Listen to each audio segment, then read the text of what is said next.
أعوذ بالله من الشيطان الرجيم. بسم الله الرحمن الرحيم. سبحان الذي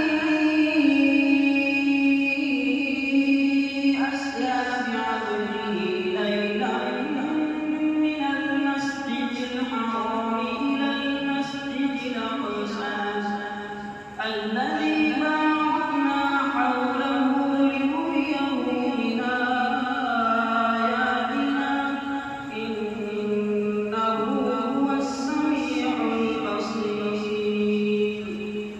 وآتينا موسى الكتاب وجعلناه هدى لبني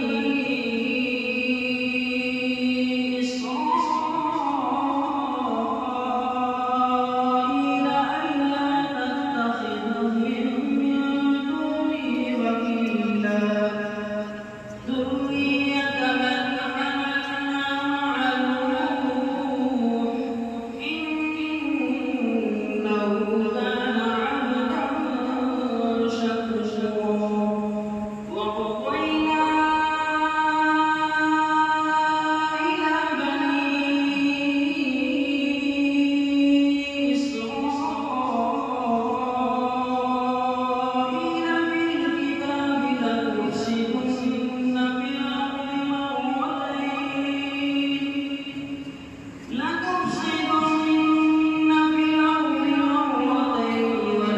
ولتعلن علوا كبيرا.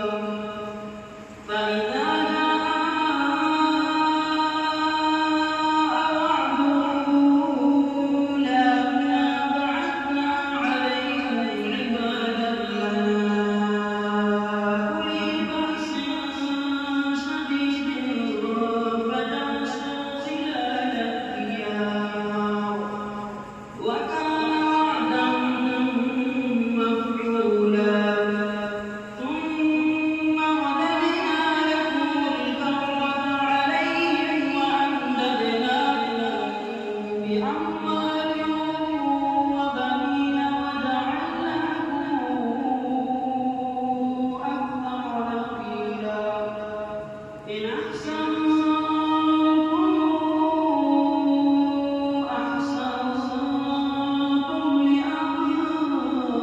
لأنفسكم وإن أسأتم فلها. فإذا جاء وعد الآخرة ليسوءوا وجوهكم وليدخلوا المسجد كما دخلوه أول مرة وليتبروا ما علوا تتبيرا. عسى ربكم أن يرحمكم وإن عدتم عدنا وجعلنا جهنم للكافرين حصيرا.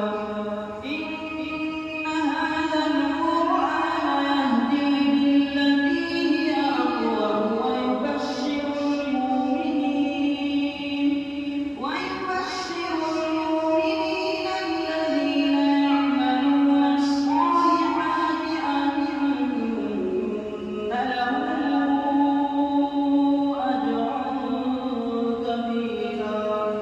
وأن الذين لا يؤمنون بالآخرة أعتدنا لهم عذابا أليما. صدق الله العظيم. Thanks for watching. Don't forget to like, comment, share and subscribe to Al Wahid channel.